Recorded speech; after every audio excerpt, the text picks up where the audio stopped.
Hola, ¿qué tal? Welcome back to Professor Jason's three-part series on pronouncing consonant letters and sounds in Spanish. In part 1, we looked at B and V and went through the letter J. We're going to pick up in part 2 here and talk about the pronunciation of the consonants K through Q. We got some complicated little matters in this second installment. All right? Part 3 will cover the rest of the letters R through Z. So here we go with K through Q. K, the letter K, is of course used in very few words in Spanish, and it's mostly seen in words that are imported from English or other foreign languages. So where it does appear, it has the same sound as K in the English word king. Examples would be things like kilometro or kiwi. Okay, it's not a common word. It's used in borrowed words. Moving on to L. In Spanish, the L sound is different than the L in the English words lunch or lost, which is made when a good portion of the tongue makes contact with the palate or the roof of the mouth in English. In a Spanish sequence like la luz, right, the tip of the tongue is positioned against the ridge behind the front teeth, and air escapes laterally, right? So here we have examples. La luz, los lobos, plata, calor, mala. Okay? When there's an L before the consonants T or D, the tongue lowers a little bit and makes contact against the back of the front teeth. Falta, caldo. Falta, caldo. Okay? Okay, the next letter we're going to look at is the double L, okay, which is a two-letter combination very common in Spanish. But along with that, we're going to consider the consonant Y, because these two have the same pronunciations and the same positions in Spanish, okay, just like B and V that we saw in segment 1. Now, the double L combination is so common in Spanish that some dictionaries, linguists, grammarians consider it a separate letter, so remember that when you're looking up words. I'll use a single word, calle, to model its most common pronunciations, okay? The most common pronunciation of double L is a sound similar to the Y in the English word yo-yo, although usually with slightly more friction. So yo-yo, calle, calle. Okay. In other dialects, such as in Argentina or Uruguay, right, the River Plate dialect, it can vary between the vibrating sound of the S in the English word like pleasure, pleasure, or treasure, and the SH sound of the English word cashier, cashier. So we have treasure, cashier. So listen to these three words. I'm going to pronounce them in the three different pronunciation variants. We have llover, me llamo, un millón, or llover, me llamo, un millón, or even chover, me llamo, un millón. Okay? Similarly, the letter Y can have the same types of pronunciations, right, when it appears between vowels and in word initial position. Okay, so ayer, rayo, yo, ya, yeso, or ayer, rayo, yo, ya, yeso, or ayer, rayo, sho, sha, sheso. Okay. Again, those last two pronunciations are more typical in the Argentine, River Plate, Uruguayan region.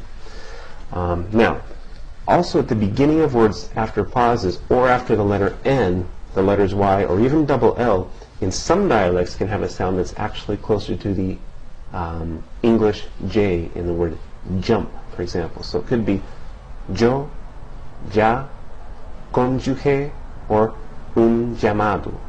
Okay, so you have those really 3 or 4 variations for these two, the double L combination and the Y.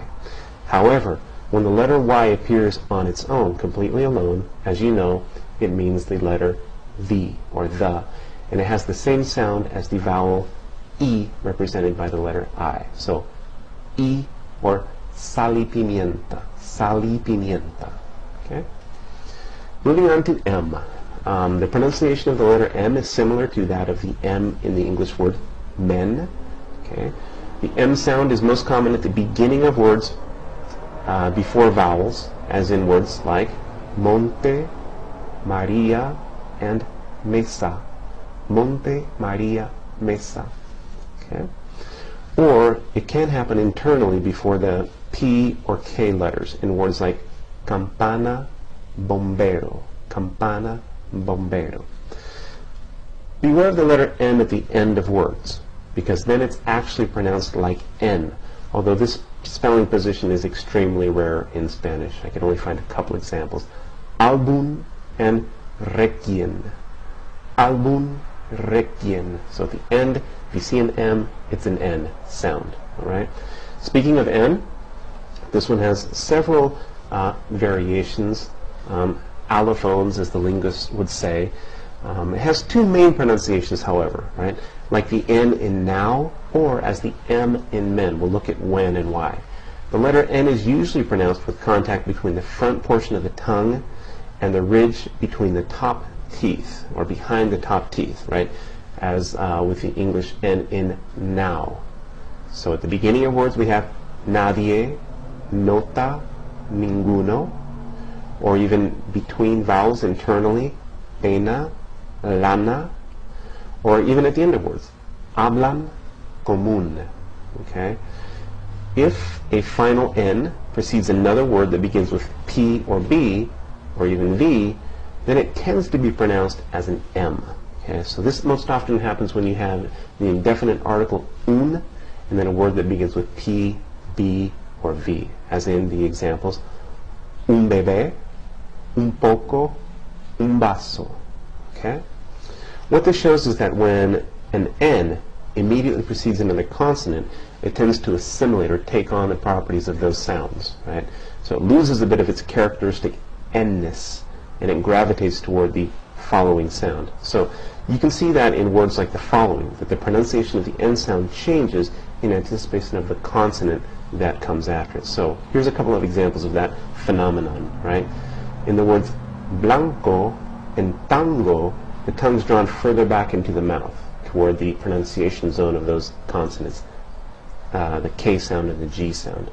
In cantar and mandar, the T and the D that come after the N draw the tongue down against the teeth, okay? Down from that ridge behind the teeth to the teeth. Cantar, mandar. And in words like un faro or enfermo, the F sound brings the top teeth down onto the lower lip when you pronounce the N.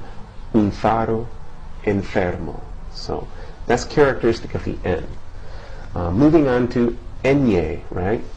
The letter enye, with the tilde over it, has a pronunciation similar to that to the ny in canyon, or the ni in the English word onion. Okay? It appears almost exclusively, almost always, 99% of the time, in the inside, interior of words between vowels, like in the examples año, pestaña, and niño. Okay? The previous three letters we've just talked about, M, N, and Enye, are all considered nasal consonants because when you pronounce those, the air resonates primarily in the nasal cavity and not in the mouth where they're produced, when they're produced. Okay? Usually vowels between two nasal consonants are nasalized to hear the vowel sound resonate in the nasal cavity as well, even if only slightly. So you might hear it in these examples: mango, comen, mundo. Okay? However, in some dialects, especially in the Caribbean, right, a single nasal consonant might nasalize the preceding vowel. So you might have pan, atún, or tenso, tenso. Okay, in the Caribbean in particular. All right, I said I wasn't going to get into regional variations, so I better stop right there. All right. Moving on to the consonant P. P represents a sound very similar to the English P in puff, but that puff of air that's emitted is much more subtle in Spanish in comparison to English. So we have pelo, pobre, lápiz. Pelo, pobre, lápiz. Okay. And finally for this lesson, the letter Q. In Spanish, the letter Q is always followed by the letter U, and then usually by E or I. Okay. The Q-U combination is pronounced as the K in the English word king. A few examples: que, queso, quien, quiero. Okay. So this has been lesson 2. We've seen the consonants what? K through Q All right. Join me, I hope, for lesson or segment 3, in which we're going to see the remaining, the R's through the Z. And I hope this has been helpful. Again, rewind, repeat the examples many times until you've mastered the sounds. And I'll see you guys in segment 3. Hasta pronto. Ciao.